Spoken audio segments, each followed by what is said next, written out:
ఆపలేకపోయావు మరి కొన్ని ఏళ్లుగా జరుగుతున్న ఈ యుద్ధాన్ని ఆపని నువ్వు ఇండోపాక్ యుద్ధాన్ని ఆపానని చెప్పి ఏకంగా మన ప్రభుత్వాలు మన ప్రధాని మన సంబంధించిన విదేశాంగ కార్యదర్శి మన విదేశాంగ మంత్రి మన అధికారులు మన ఆర్మీ ఎవరు ప్రకటించక మునిపే ఈయనే అమెరికా నుంచి వైట్ హౌస్ నుంచి ప్రకటించేశాడండి.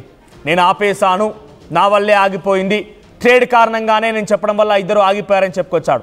అక్కడితో ఆకుండా ఇప్పుడు ఏం చేశాడో తెలుసా, మరోసారి భారత్ని ఏదో రకంగా దెబ్బ కొట్టే ప్రయత్నం, భారత్ని ఏదో రకంగా ఇబ్బంది గురి చేసే ప్రయత్నం. ఒక ఉగ్రవాద దేశాన్ని భారత్తో పోల్చాడు, ఉగ్రవాద దేశాన్ని రక్షించడం కోసం దానికి డబ్బులు పంపించే విధంగా ప్రోత్సాహం అందించాడు. భారతదేశాన్ని ట్రేడ్ వల్లే ఆపేశాను, ట్రేడ్ కోసమే భారత్ ఆగిపోయానని చెప్పి తప్పుడు సంకేతాన్ని ప్రపంచ దేశాలకు ఇచ్చే విధంగా మన గౌరవాన్ని ఆత్మగౌరవం దెబ్బతీసే విధంగా మాట్లాడుకొచ్చాడు. ఇప్పుడు ఏకంగా మన దగ్గర ఓ కంపెనీ పెట్టుబడులు పెడతా అంటే యాపిల్ కంపెనీ పెట్టుబడులు పెడతా అంటే ఇక్కడ నిర్మాణాన్ని చేపడతామంటే ఇక్కడ ప్రొడక్షన్ స్టార్ట్ చేస్తామంటే ఇది వద్దు మంచిది కాదు అని చెప్పి నేను చెప్పానని చెప్పి బహిరంగంగా మాట్లాడుకొచ్చాడు. ఆయన టిమ్ కుక్తో నేను మాట్లాడి ఇండియాలో పెట్టుబడులు అవసరం లేదు, ఇండియాలో మీరు విస్తరించకండి, పెట్టుబడులు పెట్టకండి అని చెప్పి నేను వారించాను, చురకలు అంటించానని చెప్పి బహిరంగంగానే మాట్లాడాడు. ఇంతకీ ట్రంప్ ఏం మాట్లాడాడో చూద్దాం. Apple, as you know, is coming in. And I had a little problem with Tim Cook yesterday. I said to him, Tim, you're my friend. I treated you very good. You're coming in with $500 billion, but now I hear you're building all over India. I don't want you building in India. You can build in India if you want to take care of India, because India is one of the highest tariff nations in the world. It's very hard to sell into India. And they've offered us a deal where basically they're willing to literally charge us no tariff. So we go from the highest tariff, you couldn't do business in India. We're not even a top 30 in India because the tariff is so high, to a point where they have actually told us, I assume you too, Scott, you were working on that also, that there will be no tariff, right? Would you say that's a difference? They're the highest and now they're saying no tariff. But I said to Tim, Tim, look, we've treated you really good. We put up with all the plants that you built in China for years. Now you got to build us. We're not interested in you building in India. India can take care of themselves. They're doing very well. Apple, as you...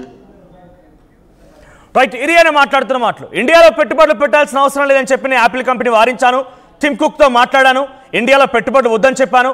ఇండియాని ఇప్పటికే నేను దేశ విదేశాల్లోకెల్లా వాళ్ళ ఆత్మగౌరవాన్ని దెబ్బతీసే విధంగా ప్రయత్నం చేస్తున్నాను, ఒక దురహంకారంతో పోతున్నాను, పిచ్చిగా ప్రవర్తిస్తున్నాను, భూమండలాన్ని మొత్తం నేనే శాసిస్తున్నట్టుగా ప్రవర్తిస్తున్నాను, ఇది ఒక్కటి చాలన్నట్టుగా మళ్ళీ వ్యాపార రంగాన్ని కూడా దెబ్బతీసే ప్రయత్నం చేస్తున్నానని చెప్పి ఆయన ఇండైరెక్ట్గా మాట్లాడుతున్నారు. ఈ దురహంకారం ఎన్ని రోజుల వరకు కొనసాగుతుందేమో తెలియదు, కానీ నేను అమెరికాని శాసిస్తున్నాను కాబట్టి ప్రపంచ దేశాలు మొత్తం కూడా తలొగ్గాలి, నా మోకాలపైన కూర్చొని నాకు నేను చెప్పినట్టుగా వినాలని చెప్పి బహుశా ఈ దురహంకారం ఎన్ని రోజుల వరకు వెళ్తుందేమో తెలియదు, కానీ ప్రస్తుతానికై ఈ దురహంకారం కొనసాగుతుంది. ఈయన దుందుడుకు స్వభావం ఇంకా కూడా ప్రపంచ దేశాల్లోకి వెళ్ళే పెద్ద ఎత్తున ఒక యాంటీని తీసుకొచ్చుకునే ప్రయత్నం చేస్తున్నారు. మరి దీనికి భారత ప్రభుత్వం ఎటువంటి రెస్పాన్స్ ఇస్తుందో చూడాలి.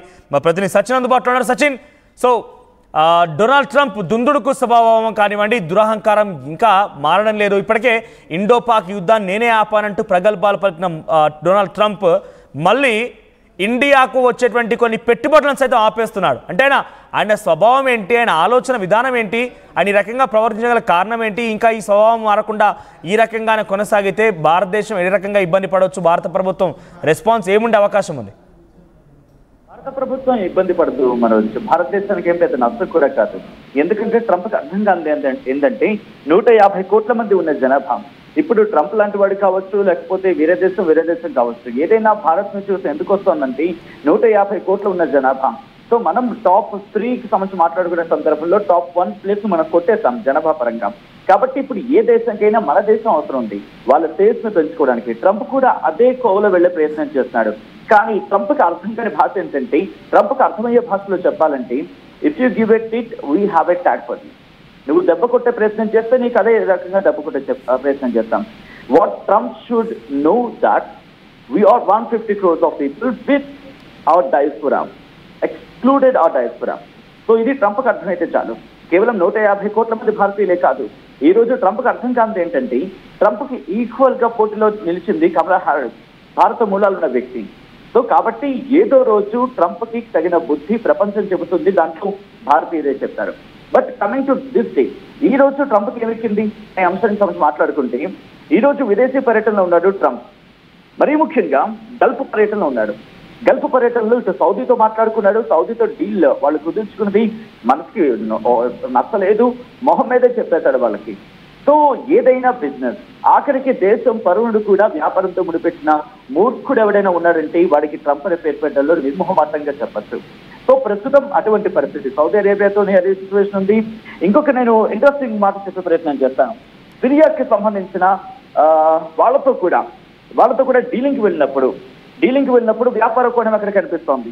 ట్రంప్ ఎక్కడ ఉగ్రవాద దేశం అని కావచ్చు, అంటే మనుషులకు మానవతా విలువలకు పూర్తిగా తిరోధకాలు ఇచ్చేస్తున్నాడు, తన దేశాన్ని కూడా పట్టించుకోవట్లేదు, ఇటు ప్రపంచానికి సెక్యూరిటీ విషయంలో థ్రెట్ ఉన్న విషయాన్ని కూడా ఇక్కడ పట్టించుకోవట్లేదు. Coming back to subject, Apple గురించి మాట్లాడినప్పుడు ఇది కొద్ది రోజుల క్రితం టిమ్ కుక్ చెప్పుకొచ్చారు.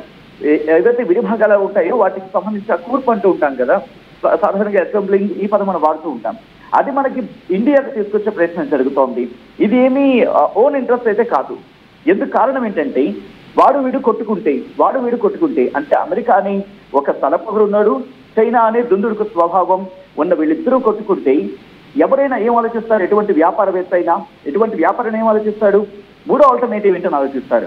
సో ఇక్కడ 145 టారిఫ్ వాడు అంటాడు, 125 టారిఫ్ అంటూ చైనా వాడు అంటాడు. ఈ నేపథ్యంలో చైనా కన్నా కాస్త ఇబ్బందికరంగా ఉండే సిచ్యువేషన్ అమెరికాకు అనే అంశాన్ని వాడు ఆలోచిస్తాడు కన్ఫామ్ గా, ఎవరైనా ఒక వ్యాపారి అనే వ్యక్తి. సో ఈ నేపథ్యంలో యాపిల్ CEO టిమ్ కుక్ ఏమన్నాడంటే, ఏప్రిల్ జూన్ ఈ క్వార్టర్లోకి వచ్చినప్పుడు ఈ నిర్ణయం తీసుకున్నాను, అమెరికా మార్కెట్లపై ఎక్కువగా మేడ్ ఇన్ ఇండియా ఫోన్లు విక్రయించబోతున్నాడంటూ చెప్పుకొచ్చాడు. ఎందుకు మేడ్ ఇన్ ఇండియా ఫోన్లు విక్రయించబోతున్నాడు అనే అంశానికి సంబంధించి కూడా నేను ఇక్కడ చెప్పే ప్రయత్నం చేస్తాను. చాలా ఇంట్రెస్టింగ్ ఉండబోతోంది. ఎందుకంటే కనుక వీళ్ళిద్దరు ఇలా కొట్టుకున్న సందర్భంలో ఇక్కడ మాట చెప్పుకొచ్చాడు, భారత్ లో ఐఫోన్ అసెంబ్లింగ్ కి సంబంధించి కార్యకలాపాలను విస్తరించాల్సిన అవసరం ఉంది. ఇటీవల భారత్ లో ఫాక్స్కాన్, టాటా ఎలక్ట్రానిక్స్ తో ఇప్పటికే చాలా ఒప్పందాలు కుదుర్చుకుంది, వాటిని కంటిన్యూ చేస్తున్న పరిస్థితి ఉంది. వీటిని మరింత విస్తరించాలని అడుగు కట్టుకుంది. అమెరికాలో ఏటా అక్కడ సేల్స్ 60 మిలియన్ ఐఫోన్స్ లో భారత్ నుంచి దిగుమతి చేసుకోవాలనే లక్ష్యంతో యాపిల్ టార్గెట్ పెట్టుకుంది. ఇక్కడ కూడా యాపిల్ టార్గెట్ ఏంటంటే, ఇటు చైనాతో పెడితే కనుక టారిఫ్స్ ఉన్నాయి కాబట్టి మనకి ఇబ్బంది అవుతుంది. పోనీ అమెరికాలో చూసుకున్నామంటే ఆల్రెడీ 30% అక్కడ 30% అక్కడ తనకి ప్రెజర్ పడే అవకాశం ఉంది. కంపారిటివ్ దాంతో చూసుకుంటే భారత్ లో 2% మాత్రమే ఆ ప్రెజర్ ఉంటుంది. అంటే ఏది చూసుకునే డబ్బుల పరంగా, అంటే ఫినాన్షియల్ ప్రెజర్ గురించి మాట్లాడుకునే సందర్భం. సో ఈ కోణంలో టిమ్ కుక్ కావచ్చు, లేకపోతే వేరేవాడు కావచ్చు, ఇక్కడ ఎవరైనా దేశం ఏం చూసుకుంటారు, నాకెంత నష్టం వస్తుంది, ఆ లాభాన్ని నాకెంత లాభం వస్తుంది, జరిగే నష్టాన్ని ఏ స్థాయిలో పోల్చుకోవాలనేది. Coming back to the subject again, ఇక్కడ భారత్ లోనే ఎందుకు పెట్టాలి అనుకున్నాడు అంశాన్ని మాట్లాడుతున్నప్పుడు అఫ్కోర్స్ చైనా ఫస్ట్ ప్రిఫరెన్స్ ఉండింది. ఎందుకంటే అక్కడ మ్యానుఫ్యాక్చరింగ్ కావచ్చు, లేకపోతే అక్కడ మ్యాన్ పవర్ కావచ్చు, ఈ రెండు అక్కడ వేగంగా చురుకుగా అవుతాయనే భావన వాళ్ళకు ఉండింది. ఈ పశ్చిమ దేశాలకైతే ఉంది, వెస్టర్న్ కంట్రీస్కి అయితే స్ట్రాంగ్ గా ఉంది. సో ఇప్పుడు సెకండ్ ఆల్టర్నేటివ్ గా భారత్ ఎదుగుతోంది. సెకండ్ ఆల్టర్నేటివ్ కాదు, ఇప్పుడు ఆ ఆల్టర్నేటివ్ నుంచి ప్రిఫరెన్సెస్ ఫస్ట్ ప్రిఫరెన్స్ లో భారత్ వెళ్తోంది. దీన్ని తట్టుకోలేకపోతున్నారు. అరే నేను వీడు కొట్టుకుంటే భారత్ బాగుపడిపోవడం ఏంటి, ఇదే కోణంలో ఉన్న పరిస్థితి ఉంది. సో దీన్ని ఇప్పుడు భారత్ హ్యాండిల్ చేయబోతున్నది అయితే ఇంట్రెస్టింగ్ గా మారిపోతుంది. కానీ ఇక్కడ మాట్లాడుకునే పక్షంలో మనకైతే మాత్రం ఎటువంటి ఇబ్బంది లేదు. ఎందుకంటే ఈ మాట ఇప్పటిది కాదు, ఏకంగా 2022లో వీళ్ళు చెప్పుకున్న మాట. ఏవైనా తన ప్రొడక్ట్స్ ఉంటే కనుక వాళ్ళ సరఫరా వ్యవస్థను చైనా బయటికి విస్తరించాలి. ఈ కార్యక్రమంలో భాగంగానే ఐఫోన్ 14 తయారు కూడా భారత్ లో ప్రారంభించినట్టు యాపిల్ సంస్థ 2022లోనే చెప్పుకొచ్చింది. ఇది ఇంకా 2025. సో ఎప్పుడో వాళ్ళకి దురదృష్టి అయితే మాత్రం వెళ్తున్నారు. ఇప్పుడు ఏమంటున్నాడు ట్రంప్, ఆ ఫ్రెండ్కి నేను చెప్తాను నువ్వు ప్రొడక్షన్ కనుక చేస్తే బాగోదు అని చెప్పి, కానీ గట్టిగా చెప్పలేదు. ఎందుకు? ఒకవేళ వాళ్ళ కనుక మార్కెట్, ఎందుకంటే ఇప్పటికే టర్కీ మీద మన ప్రభావం చూపించారు. ఇక్కడ యూనిటీ గురించి మాట్లాడుకుంటాం. అది ఒకవేళ మనకు కనుక ఆ బాయ్కాట్ యాపిల్ అనే ఒక పదం, ఒక పిలుపు కనుక ఇస్తే పూర్తిగా యాపిల్ పరిస్థితులు పడుకునే అవకాశం ఉంటుంది. ఎందుకు? భారత్ లోనే ఐఫోన్